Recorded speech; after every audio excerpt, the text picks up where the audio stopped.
probably 5 times, and every time I've walked the line, and this time I'm not really going to do that. I'm going to get off the beaten path a little bit and tell you how I really feel. So it could be interesting, could not. Hopefully.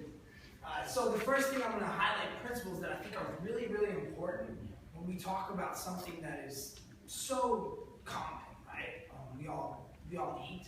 We all maybe eat often, or we maybe don't eat often. But confirmation bias is a tendency for people to favor information that confirms their preconceptions or hypotheses regardless of whether that information is true. And I think if you're a scientist, this is of the utmost importance because you have to constantly guard against what you think is true versus what the data is telling you. And I'm always reminded this, the purpose of science is not to prove anything, it is to question everything. And I think that's the goal of my talk today. So if we look at the research right now as it stands for increased eating frequency, eating frequency is across the board positively related to energy intake. So the more often you eat, the more calories you consume. Kerber et al. Did a study close to 16,000 adults, and what they found was those who ate 5 or more times compared to those who ate 2 or less consumed on average 800 more calories per day. Yet, eating frequency is consistently negatively associated with adiposity measures. So the more often you eat, the less likely you are to be obese or lower waist circumference, things like that. On the other side, Dr. Hurston would say if you poke energy intake, you have to look at physical activity. So eating frequency is not as consistently related to higher physical activity. So another thing that Jeremy Shaw, who was on my initial panel for my first paper, said, well, are you just picking out people who are inherently healthy? And so the healthy user bias is something that is a principle that's super important here. And subjects is something we have to be aware of. Subjects that engage in one behavior that is perceived as healthy, whether it is or not, are more likely to engage in other healthy behaviors. The opposite is also true. So if we select frequent eaters, are we in fact selecting people that are having more physical activity, eating healthier? Because we know the opposite is also true. Red meat intake is a great proxy measure for cigarette smoking, sedentary lifestyle, alcohol intake. So if you just pick out red meat, you may think red meat is related to all these diseases, but really you're just getting this conglomeration of factors. So a little bit more background. According to NHANES, so in the popular media, the most common recommendation is for us to eat 6 times per day.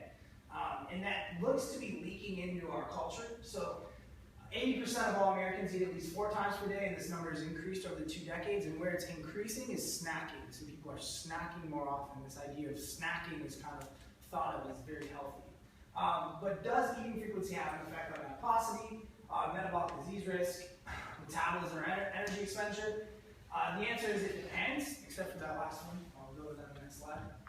And with that, there's no recommendation on eating frequency in the USDA's 2010 dietary guidelines. And the reason is there's no intervention trials or prospective studies. And so that's what we're trying to fill the gap. So if we look at that last, I'm sure you've all heard it, eating frequency reps through metabolism. I've heard it probably hundreds and hundreds of times. It is completely untrue. So whether you eat anywhere from 2 to 17 meals or eating occasions, your basal metabolic rate doesn't change in the whole room calorimetry. That is a weight loss thing. So if anyone tries to say that, don't listen. So another conundrum for the meal snack eating frequency field is the definition of what these things are. And so don't pay attention to all the letters and numbers on this chart. In 1999, Gibney et al. Came up with this definition of greater than 50 calories and greater than or equal to 15 minutes from any previous eating occasion. And then you saw this definition kind of explode.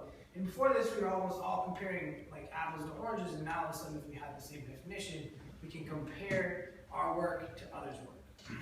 And so those are pretty important. And that's the definition that we chose to use, and then you'll see that throughout our research. And a great review article from Palmer et al. Said, a major limitation of eating frequency research is the lack of standard definition of the key terms, such as eating occasion, meal, and snack. So that's what we're trying to move the field forward with a standard definition. A little bit more background. I'm going to highlight 2 studies that I think are pretty cool. So you have the National Heart and Lung Blood Disease Growth and Health Study. Close to 2,400 African American and Caucasian adolescent females. they had an 89% retention. So this is a 10-year study. That's incredible. They did not have a calorie breakdown for eating occasion or a time breakdown. So it was just if they ate it. So if you ate gum at 11:01 and then you drank soda at 11:02, that was 2 eating occasions.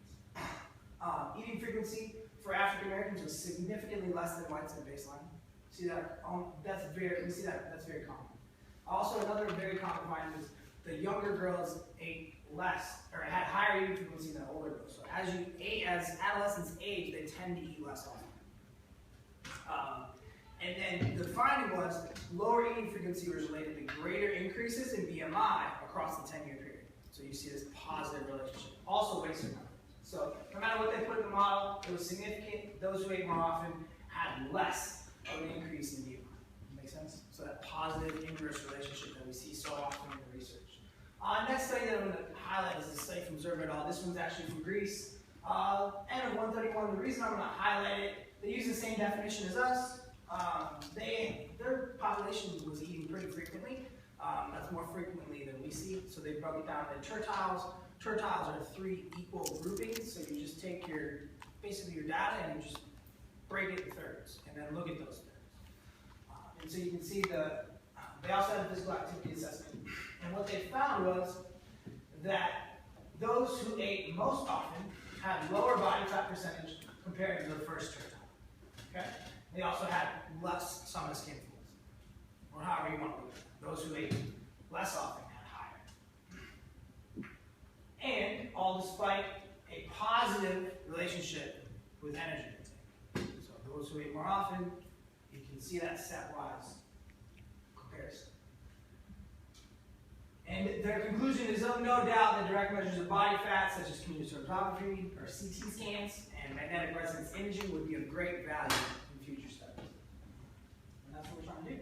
So moving on to specific aim 1, we will determine the impact of eating frequency on adiposity measures, including anthropometrics, total body fat, fat distribution, and metabolic disease risk in overweight minority youth. This is a combined sample from LA. And retrospective analysis by Dr. Davis lab. So minority children, I probably don't have to tell you this, that they are disproportionately affected by obesity and metabolic disease. Here's the numbers. You've probably seen those many times.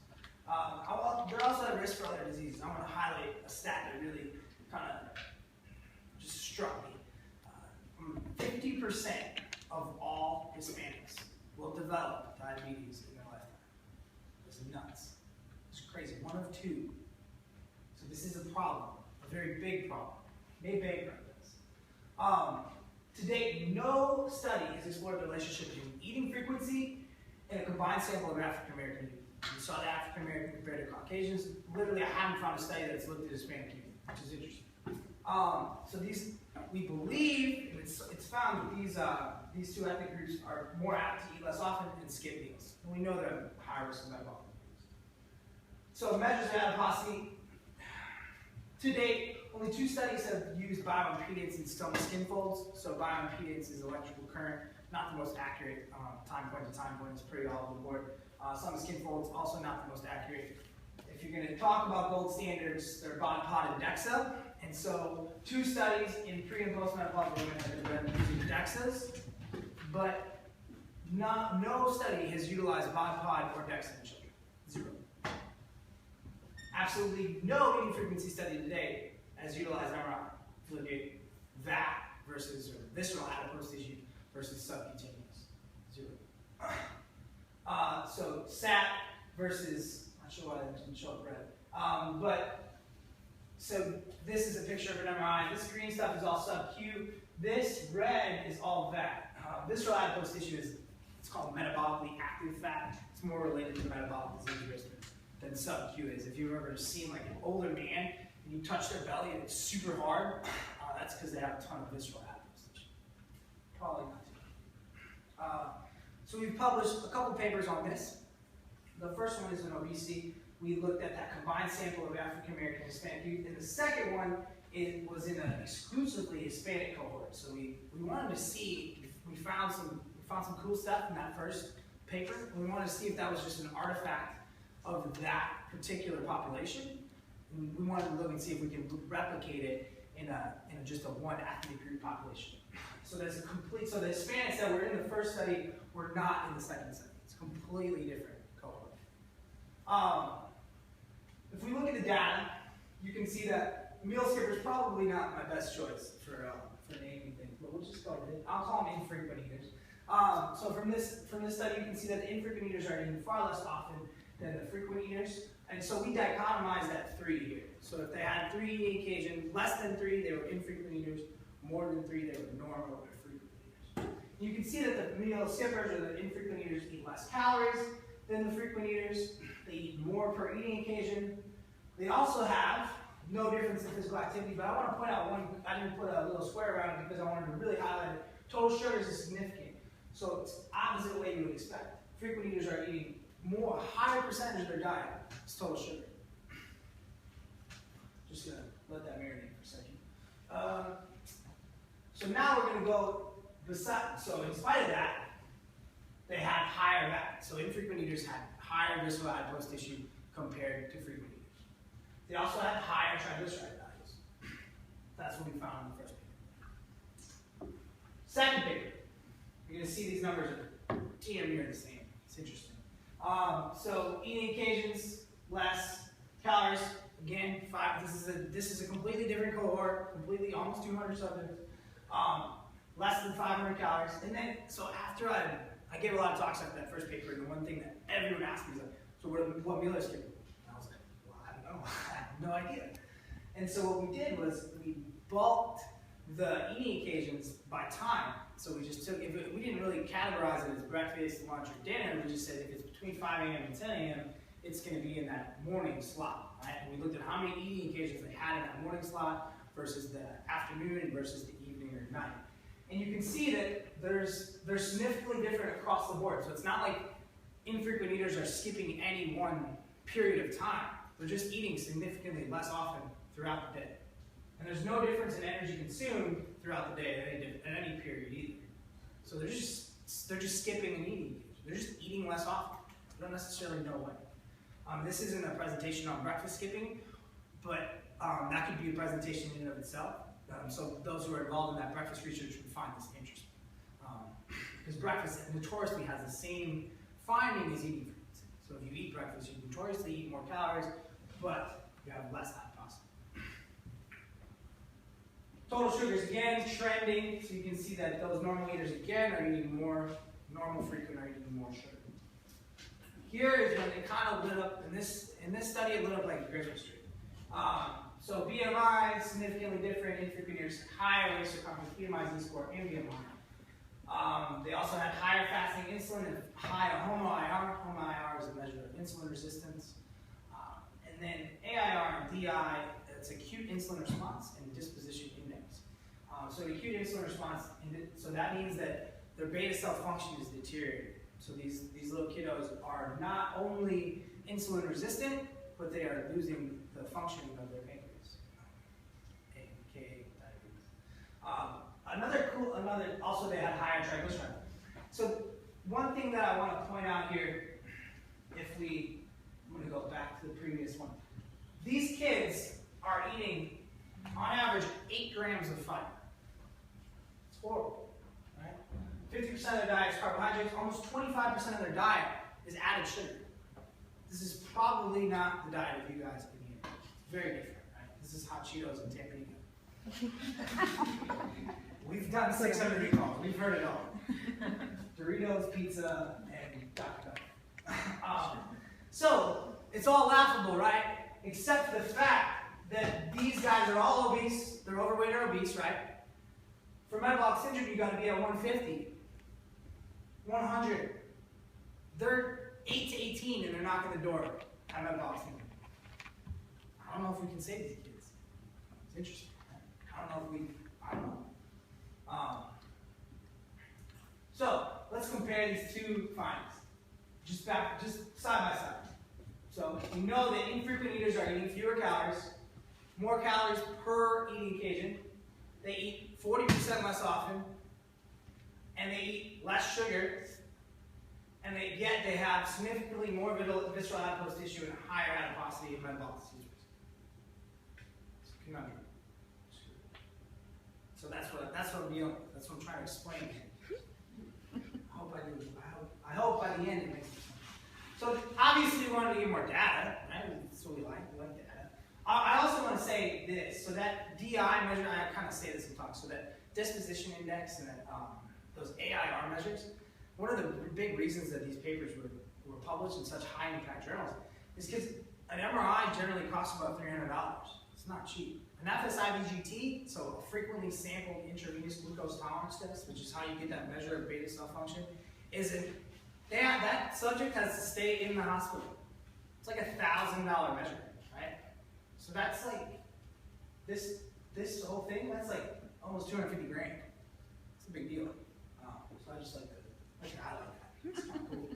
I kind of cool. It's her kind of cool. So specific game 2.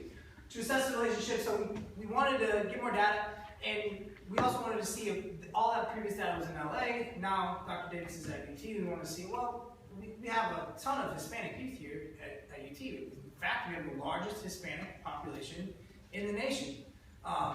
And so 24% of our current population is Hispanic, and so that's growing. It was the highest, so Hispanics were the highest growing ethnic population in the freshman class, which is cool. And so and at 1,000, this is all survey data. So we surveyed a ton of Hispanic freshmen this year. And our goal is 1,000. We're currently at about 650. This data was pulled at 503. So you can see we have more females than males, which is indicative there's more females at UT than males.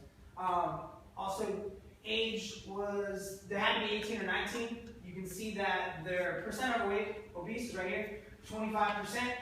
And that's similar to what other researchers such as Melissa Nelson-Niaska has found in Minnesota, so these numbers aren't completely different from what other people are finding. Also, Dr. Foreman wanted to know, well, are they changing their eating occasions from high school to college? And so what we found is they're not really. So high school they averaged 3.6, and now they're averaging 3.2. Doubt that would be a significant difference. I can test for if she wants. And I will. The eating frequency versus obesity status. So since we have a way higher N, way more subjects, we can look at 2 or less eating occasions, 3 eating occasions, 4 eating occasions, 5 or more. So we have more statistical power, so we can kind of break it up a little bit more. And what we see is those who eat 5 or more compared to those who eat 2 or less have a 3 times less likelihood of overweight or obesity. Okay. And that is with physical activity in the model as well as sex. Here's just the odds ratios, so you can see the model itself is significant, and the 5 or more compared to 2 or less is significant at the 0.01 level. So, future directions for specific game 2, as Dr. Davis said, will be done in August with data collection, and then we have pretty much that paper, other than the discussion of the results, we have it pretty much written out with the methods and the introduction. So that should be pretty quick. Specific game 2 is the big bad wolf. It's the doozy. So this is to assess the relationship between eating frequency, fat distribution. Specifically, again, we're looking at that, and then satiety and hunger responses, as well as metabolic parameters, and then dietary intake in Hispanic college freshmen. And so this, to my knowledge, this is the first intense metabolic study with human subjects that has been done out of Chronic Marmot. So this is a big deal. It's a trailblazing study. We're not looking at mice. We're looking at humans, and humans don't play as well as mice do. And so here's all our measures. We have a ton of adiposity measures. We have body fat via BODPOD, fasting blood draw, an MRI, and we also have a standardized meal test, physical activity via accelerometries, which are really fancy, like little monitors that they wear on their hip that measure triplane motion. They're surprisingly okay with wearing these for a week. It's really like, hey, you gotta wear this for a week. And they're like, okay. But the other thing I want to really highlight is this is a lot of very sophisticated measures, and this is done completely in-house. Our lab group does all these. We have 4 MRI techs, 2 certified phlebotomists, and we have 4 people doing recalls all the time. So it's a pretty big measure. Inclusion exclusion criteria. So we didn't want to have anybody in the middle ground. because this is again expensive, so we wanted to really get a difference. So infrequent eaters had to be less than 3, and frequent eaters had to have 4 or more eating occasions per day. So if you're in that middle window, in that gray area, you were excluded. And they had to have 4 Hispanic grandparents. They had to be living independently on campus, so they couldn't be living with their aunt or their uncle getting free food. That wasn't really common sense. And then they also couldn't be pregnant. They couldn't be taking medications known to influence body composition. Very standard exclusion criteria. They also couldn't have participated in a weight loss study in the last 6 months. They couldn't have a learning impairment. This is the hardest one for me to ask when I'm screening subjects. It's never, no one's ever said yes. Interestingly, no one has ever said that they've had diabetes as well. Because we've had a bunch of subjects that have been pre-diabetic or on the border of diabetic. So that's interesting. And they also couldn't have any metal inside their bodies because they're going to be scanned via a giant magnet. So, table 1, looking at, I'm not sure what that is. That's not 503, that is 77. So right now we have 46 and third, it'll be the next one. So again, these numbers are all correct. So 18.7, so 18 to 19, their BMI, I put the wrong one in. So they're at 28% obesity, and then it was 3.5 eating occasions. So from the very similar to, so the snapshot of this 77 that we're currently at, our goal is 120, it's very similar to the overall scope of the population. And it's unfortunate that I have those numbers. If we look at their energy intake, so these 77, it is remarkably similar to the other studies that we've seen. 1 calorie difference between the last one. Like, it's within like 0.5 on everything. It's like, wow, this is a completely different subject pool, yet it's almost nearly identical. And so you can see that these guys are eating a little bit healthier. They're still close to 20% for added sugar. They're eating a little bit more dietary fiber, but on the whole, it's a lot of canes, like chicken tenders, a lot of garbage. We've done so concert diagram, we've gotten 654 screeners, 470 of those were either declined to participate or were excluded. And then we've done we've had 182 subjects through recall, so that's close to 600 recalls in the last 12 months. It's a lot of recalls. We've had 20 who were just not responsive. Believe me, try to get a hold of them. 2 dropped out because they were scared of the MRI or blood draw. It's always unfortunate because those were actually the ones that made it through, and you don't like to lose those subjects, but sometimes that happens. So as of next week, we'll have somewhere between 83 and 85. Here's the numbers: 37 infrequent eaters, 46 frequent eaters. We're a little bit heavy on the females right now, but we're working on that. So future direction for specific game 3, we will finish data collection in August, hoping for 120. I think we're close. We've got a shot. We'll send blood samples to Baylor for analysis in August, and then we'll do the data analysis in the fall, and then the main outcomes paper will get out there by December for this study. And this study it's a ton of data. So if you're going to grad school, if you're interested in this stuff, it's going to be a ton of data in the Hispanic population. So eating frequency is the main outcome, but this is just a plethora of data, which is cool. So I want to highlight, I'm going to end this talk. I told you that I wouldn't, confirmation bias, and everything I told you is like really, really supportive of eating frequency. So I want to tell the other side of the story. And to do that, I want to bring out a really, really interesting principle called metabolic flexibility. If Dr. Gray was here, she's really into this as well. And so metabolic flexibility is the ability to switch back and forth between 2 major energy substrates, glucose and fat, based on availability and need. I think the best way to understand this is to look at someone who's metabolically inflexible. And if you're metabolically inflexible, you can't dispose of blood glucose very quickly, aka you're insulin resistant. Right? Opposite side, you can't burn fat in response to high-fat meals. You have a decreased ability to burn fat when fasting. That sounds like a bad idea right there. So I'm going to store my fat if I eat a ton of fat. I have a decreased ability to burn fat when I'm fasted. That doesn't sound good. And I can't dispose of blood glucose very well. I'm going to flip all around. My blood sugar is going to be chaotic, right? And then I'm going to have headaches. I'm always going to want to eat, right? So if you're metabolically inflexible, you're somewhat stuck in the middle. You can't have a super high fat meal. You can't have a super high carb meal. So you need small frequent meals throughout the day. 68% of our current population is overweight or obese. Metabolic inflexibility is related to overweight or obesity. I don't know if obesity is a word, but I'm and so the other thing is also related to a family history of type 2 diabetes.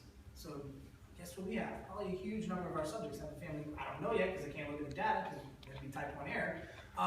But probably a huge portion of our population has a family, has someone in their family who has, given that 50% of all Hispanics have diabetes, it's very likely that they have someone in their family with diabetes. So the complete opposite end of the spectrum is eating frequency, is intermittent fasting, which is regularly and repeatedly abstaining from food for a 12 to 36 hour period. I'm sure you guys have heard about this, it's gaining traction.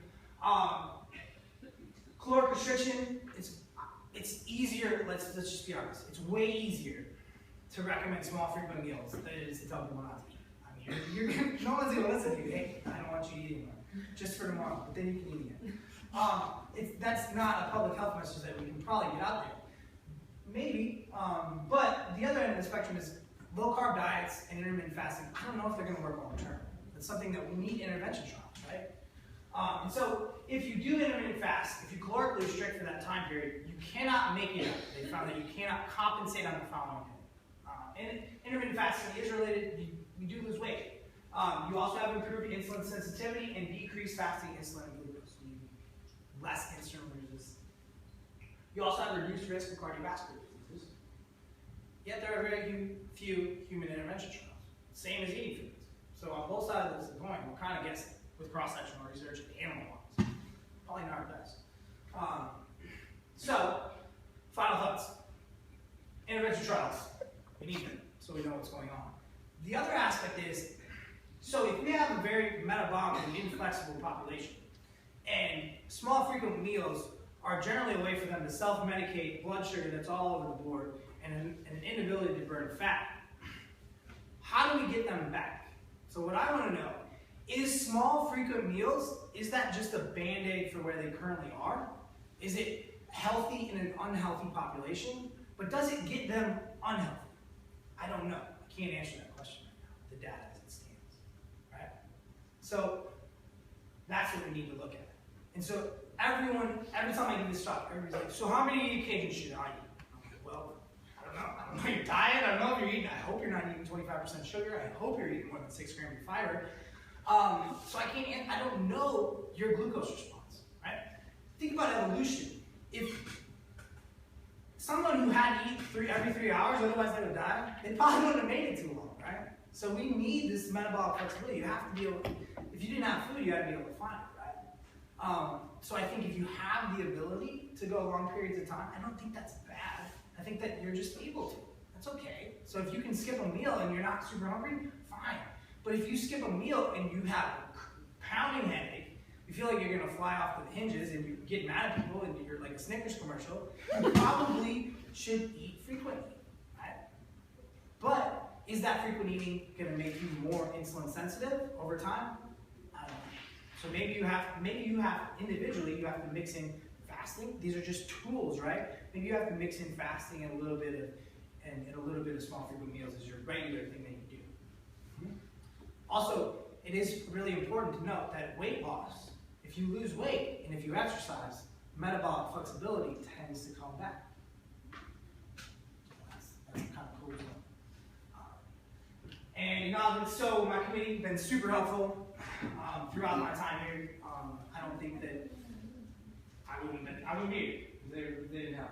Others, my wife, I'd probably be in the van somewhere doodling. And then the complete freshman health studies staff, Grace and Jessica, this whole thing couldn't have happened without them. They've been absolutely amazing. And then we have tons of other scientists that have, literally, we've collected a ton of data, and it was, if I didn't have them, it wouldn't have happened. So thank you very much. That's it. Questions?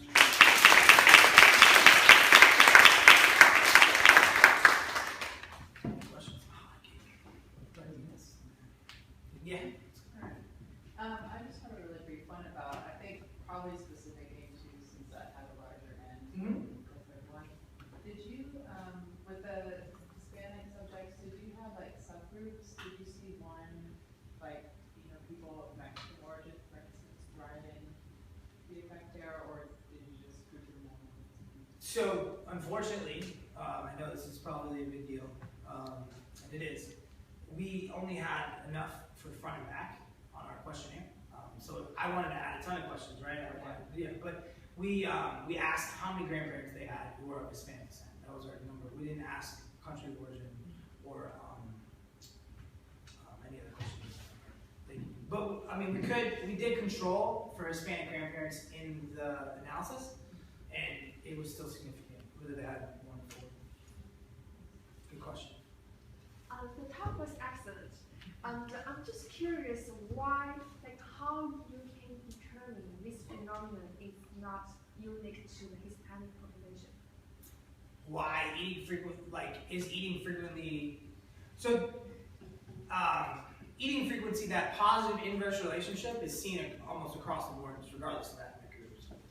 So it's still the same in white adults as it is compared to Hispanic youth. If you eat more often, you have less adiposity measures. Is that your question? Yeah. Yeah, so I think Hispanic youth is just an interesting population because they're so at risk versus others. Any other questions? Thank you for your time. It's Friday. Yay!